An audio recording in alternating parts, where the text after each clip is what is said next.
Ayan guys, ito po ang brand na biniinom ko. Nabibili ko lang po dyan sa mga drugstore. Ayan.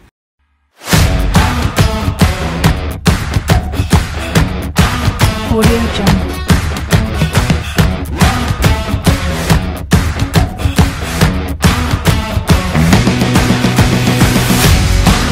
Audio Jungle.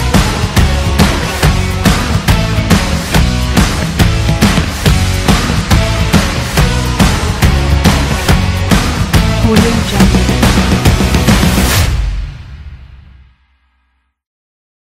Hello guys! Welcome to my vlog. Ayan, kagigising lang natin.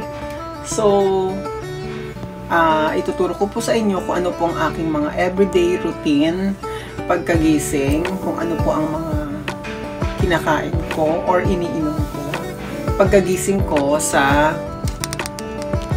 umaga. Actually, hindi naman umaga na ngayon. Medyo tanghali na, lunch time na. Kaya naman po ganitong oras ng tulog. Ang gising ko is kasi may trabaho po ako sa gabi. So first, on the list, pagkagising ko, ito po ang iniinom ko. Green barley. Ayan. Kasi, alam nyo na, green barley is maraming vitamins at antioxidant. Kaya naman ako may inom ito dahil ang dami na niyang benefits. Search nyo na lang po sa internet kung ano po ang mga benefits ng pag-inom ng green barley. Ayan, may celery pa, may mga tomato pang halo, etc. Diba? Kaya ayan.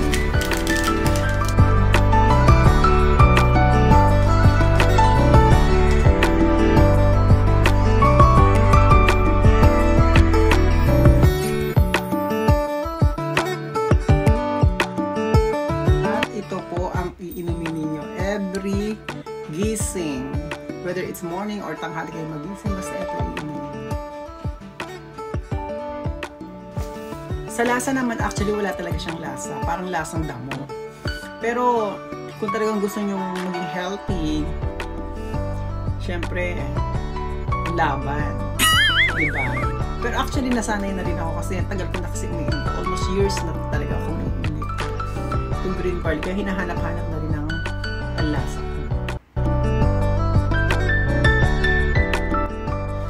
Ayan guys, ito po ang brand na biniinom ko. Nabibili ko lang po dyan sa mga drugstore. Ayan. So, kung gusto niyo pong umorder, just PM is the key. Ayan. At meron po akong meron po kaming online shop. Actually, hindi naman online shop. Japan to Pinas pasabay. Ayan. Ilalagay ko po ang link dito sa aking description. So, kung gusto niyo pong umorder, okay, just PM is the key. Ayan. Ayan, next on the list is Quaker Oats. Wow! Lalagyan natin, kakanawin natin sa non-fat milk. Pwede rin kahit na milk, kahit anong klaseng milk. Basta ako, non-fat milk ang ginagamit. At nilalagyan ko po ng sa kanya. O, diba? Itong Quaker Oat na ginagamit ko guys is nakapakpak na siya. So, nakasashay na siya. Kaya, napakadaling gamitin. So, hindi mo na siya kailangan pang sukat-sukatin. Kasi nakapak na siya. So, isang pack ka na gamit ko. Ayan.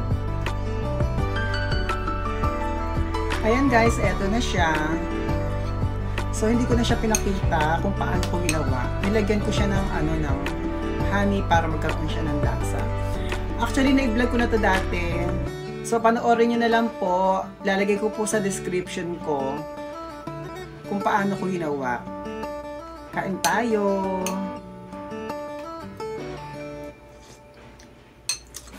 Sarap! Health is wealth. Kaya naman, kailangan maging maingat tayo sa mga kinakain natin. Okay. Ayan guys, ito lang po.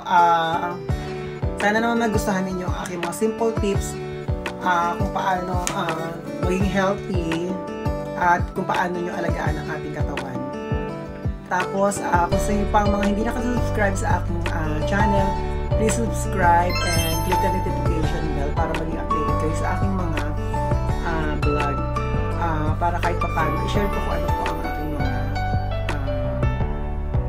may ma-share ako sa inyo para naman kung bet ninyo ay gawin nyo. Guys, thank you so much. Thank you sa mga nag-watch sa aking mga video at saka sa aking mga vlog, sa mga sumusuporta. So maraming salamat po. Hanggang sa muli. Bye-bye. This is Tanya Iwamoto. Bye! I'm an icon, man. And my girl about a 10. I should fuck her in a Benz.